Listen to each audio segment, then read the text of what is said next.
Haleluya, shalom saudara-saudaraku dimanapun berada. Kali yang pertama ini saya menyapa saudara. Saat ini saya akan menyampaikan kebenaran Tuhan. Saudara mungkin pernah mendengar istilah Allah Tritunggal. Nah, coba kita akan melihat apakah itu sesuai dengan Alkitab atau tidak, ya. Saya baca di dalam 1 Timotius 2 ayat yang kelima. Karena Allah itu esa, dan esa pula Dia yang menjadi pengantara antara Allah dan manusia, yaitu manusia Kristus Yesus. Nah, sangat jelas di sini kalau firman Tuhan berkata, karena Allah itu esa, dan esa pula Dia yang menjadi pengantara, yaitu Kristus Yesus. Jadi di sini dibedakan Allah dan pengantara. Allah itu ya Allah Bapa, yang kita orang Kristen panggil Bapa, dan pengantara itu Kristus Yesus. Jadi mereka itu oknum yang berbeda, tidak satu. Jadi itu dipisahkan antara Allah dan Yesus.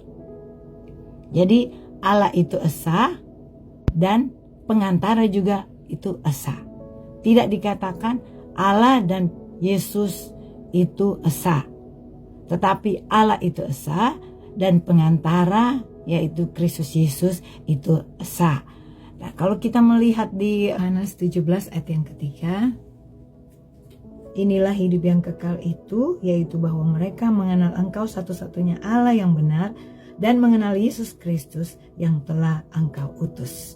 Jadi di sini sangat jelas, yaitu Allah yang benar, itu satu-satunya Allah yang benar. Kita harus mengenal satu-satunya Allah yang benar dan mengenal Yesus Kristus yang telah Allah utus, yaitu sebagai pengantara bagi kita kepada Allah.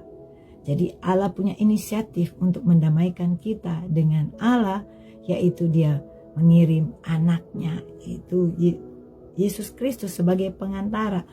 Jadi kita harus mengenal Allah yang benar dan Yesus Kristus yang telah Ia utus. Bagaimana kalau kita hanya mengenal, menyembah Allah Maha Besar, Allah Maha Kuasa itu, yaitu Allah Bapa? Bagaimana? Apakah kita mendapatkan keselamatan?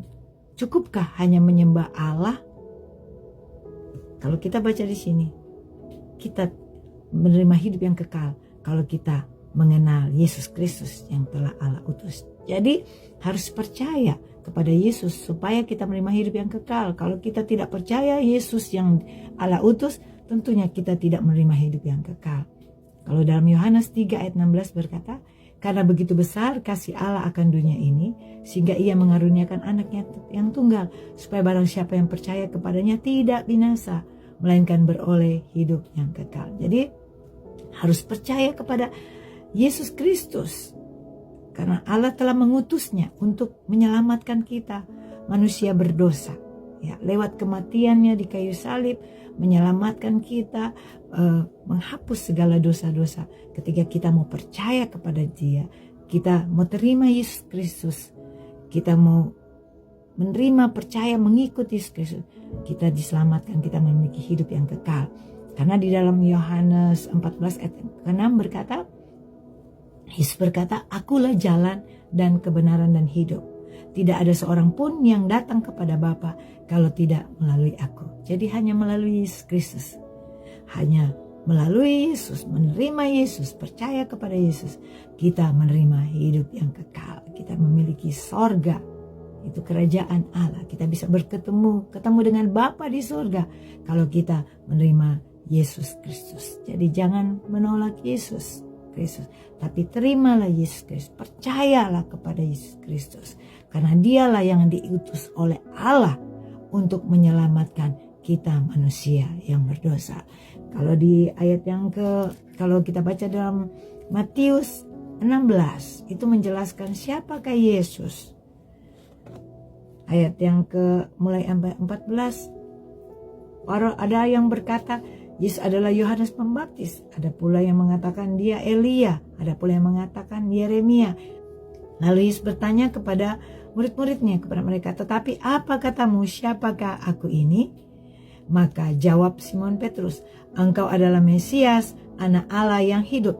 Kata Yesus kepadanya, berbahagialah engkau Simon bin Yunus, sebab bukan manusia yang mengatakan itu kepadamu, melainkan Bapa-Ku yang di sorga. Jadi Bapa menyatakan siapakah Yesus itu. Bapa memberi jawaban kepada Simon, sehingga Simon menjawab kepada Yesus, Yesus adalah Mesias, artinya yang diurapi, anak Allah yang hidup. Jadi Yesus adalah anak Allah. Allah kita yaitu Allah Bapa, Yesus itu adalah anak Allah yang hidup, yang kita harus percaya kepadanya sebagai satu-satunya, sebagai yang esa, sebagai pengantara yang esa bagi kita dengan Allah. Jadi kita harus percaya Yesus sebagai Tuhan Juru Selamat kita. Kita harus menyembah Dia karena Dia telah diberi kuasa oleh Bapa, oleh Allah di surga untuk segala yang ada. Dia diberi kuasa. Itu sebabnya kita harus menyembah Dia. Biarlah kita mau percaya kepada Yesus supaya kita memperoleh hidup yang kekal. Tuhan Yesus memberkati. Sampai ketemu lagi di tayangan selanjutnya.